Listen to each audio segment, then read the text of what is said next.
Have you ever experienced a hurt that was so quiet, so meticulously subtle, that to explain it to anyone else would make you sound insane? It doesn't leave a bruise you can photograph. It doesn't leave a scar that anyone can see. It lives in the space between words, in the slight pause before a backhanded compliment, in the careful arrangement of a family photograph where you are always on the edge of the frame. This is a story about that kind of hurt.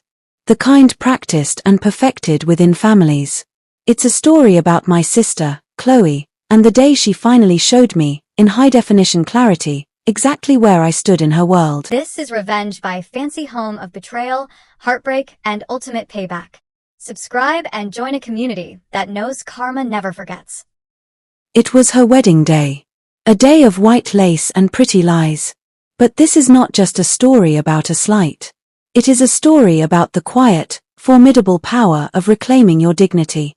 It's about what happens when you stop begging for crumbs from a table and realize you possess an entire feast of your own. If you have ever felt like an outsider in your own life, if you've ever been made to feel that your love is an inconvenience and your presence is a burden, then I invite you to listen. This is for anyone who has ever been seated by the trash cans, both literally and metaphorically. Find a comfortable space, and let me tell you what happened. To understand the wedding, you have to understand the history. You have to understand Chloe. From the moment she was born, she was solar-powered. She didn't just enter a room, she conquered it. Her laughter was a command, her tears a national emergency. I followed 2 years later, a quieter, more observant child. Where she was a blazing sun, I was the moon, present, reflective, but only truly visible in the dark. Our parents, Richard and Eleanor, were her devoted subjects. Their world revolved around her whims. A drawing from Chloe was a masterpiece for the fridge. A drawing from me was a pleasant surprise, quickly filed away. A good grade from me was expected. A good grade from Chloe was a cause for a celebratory dinner. I learned the vocabulary of our family dynamic early. Chloe was spirited. I was sensitive. Chloe was social. I was a loner. I found my escape in art and history. While Chloe was at more parties, I was in the library, losing myself in the lives of artists and explorers. This wasn't a retreat, it was a recruitment. I was building an army of knowledge and a fortress of self-reliance. I paid my own way through university, studying art history and curation. I built a career not on our father's connections, but on my own eye for beauty and my dogged determination. I traveled the world, sourcing rare pieces for a prestigious art house. My life, in my small, art-filled apartment, was my own creation. It was peaceful. It was mine. Chloe's life was a series of glittering, but ultimately shallow, pursuits. When she met David Winston, it was as if she had found her final, missing piece. He was from old money. The kind that valued quiet integrity over loud extravagance. He was a collector, a thinker. I genuinely liked him.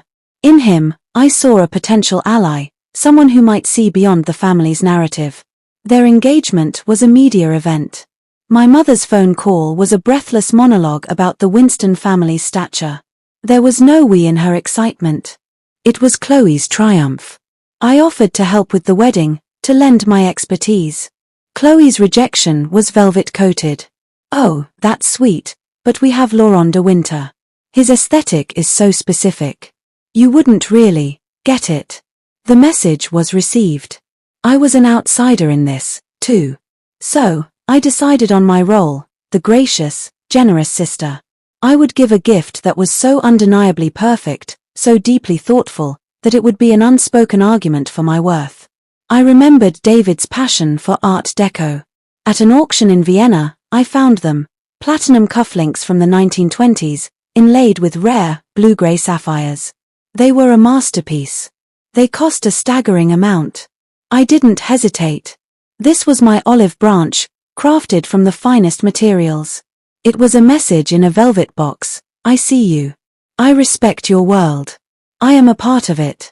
The wedding day was a masterpiece of production design. The Winston estate was transformed into a vision of curated opulence.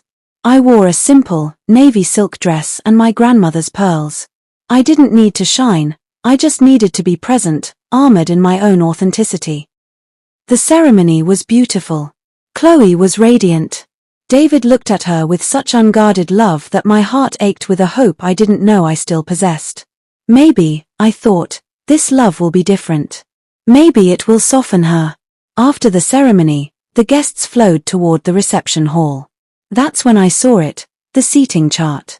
It was a monumental piece of calligraphy, a map of social hierarchy. I started at the top. Table 1, parents. Table 2, wedding party. I scanned down, my name a silent prayer on my lips. Table 3 and 4, 5. Nothing. A cold trickle of dread started in my stomach. This can't be right. I scanned again, my finger tracing each name. My name was absent. And then I saw it. At the very bottom of this grand display, tucked away as if ashamed of itself, was a small, plain card with a rushed, handwritten note. Extra seating out on the terrace. Extra seating. The words echoed in the hollow of my chest. I was not a guest. I was an overflow problem. I moved as if in a dream, pushing through the French doors onto the terrace. The contrast was brutal. To the left, manicured gardens. Straight ahead, a service area and the vast, asphalt parking lot. And there, positioned with a cruelty that was almost artistic, was a single, white plastic lawn chair. It was wedged between a large, black, buzzing trash bin and a stack of discarded folding chairs. Taped to its back was another small card. My name. Alexandra. This was no oversight. An oversight is a mistake. This was an intention. This was a verdict. I stood there, frozen, the sounds of the celebration behind me morphing into a distant, mocking roar. That's when her perfume hit me. Tuberose and jasmine. Chloe. She glided up beside me, a vision in white, her champagne flute catching the light. Oh, good, you found your seat. Her voice was a melody of fake cheer. We had a last-minute count issue with the real guests. She gestured vaguely toward the hall. But I knew you wouldn't mind. You never do. She let that hang in the air. Then, she took a sip of her champagne, her eyes glinting with a triumphant malice. She looked directly at the trash cans and then back at me, delivering the final, killing blow with a casual, conversational tone. Guess you just don't quite count with the family these days, do you? You don't count. There it was. The truth I had spent a lifetime sensing, now given voice. And she smirked. She was waiting for the explosion. She was ready for my tears, my anger, my drama. She had her script, and she was waiting for me to read my lines. But a strange thing happened. The ice in my heart didn't melt into fiery rage. It crystallized into something stronger, absolute clarity. In that moment, I was finally, utterly free. Free from the need for their approval. Free from the desire for their love. I looked at her, my face a placid mask. I saw a flicker of confusion in her eyes. This wasn't following her script. Slowly, deliberately, I opened my clutch. I pulled out the dark blue velvet box. I opened the lid. The platinum and sapphires flashed, a cold, beautiful fire. I saw her eyes widen, drawn to the undeniable value, the sheer perfection of the gift I had brought. I let her look. I let her understand what she had thrown away. Then, I closed the box. The click of the lid was the period at the end of our story. I turned. I didn't look back. I walked. Not with haste, not with anger, but with the slow, deliberate, powerful stride of a queen abdicating a throne she never wanted. I walked through the crowd, out the main doors, and into the clean, free air. I got into my car and I drove away, the velvet box still in my clutch, my peace reclaimed. My phone began to buzz as I drove. Mom. Dad. Text messages flooded in. Where are you? This is selfish. I felt nothing. I had built a dam against their chaos, and it was holding strong. What I learned later, from a sympathetic cousin, was the scene that unfolded. The gift presentation. Chloe, playing her part, plucked my velvet box from the table. This is from my sister, our little art expert, she announced, setting the stage for something quirky. She opened the box. Confusion. Then, she pulled out a single folded paper. It was a receipt. A confirmation that I had donated the full, staggering value of the cufflinks to the Larkspur Foundation, the charity David's family championed. A murmur went through the crowd. But then, Chloe, in her fluster, read the handwritten line below it aloud, her voice trembling into silence. Some things are too precious to be thrown to the wolves. Just like a seat by the trash, this gift felt more appropriate for its surroundings. Hope the donation counts. The room went utterly quiet. David walked over. He took the note from her hand. He read it. My cousin said she watched his face transform from confusion to dawning horror, and finally, to a cold, still fury. He looked at Chloe, then out towards the terrace, connecting the dots. In a voice so quiet it chilled the entire room, he asked, "Chloe, what is this? What did you do?" And that's when she screamed.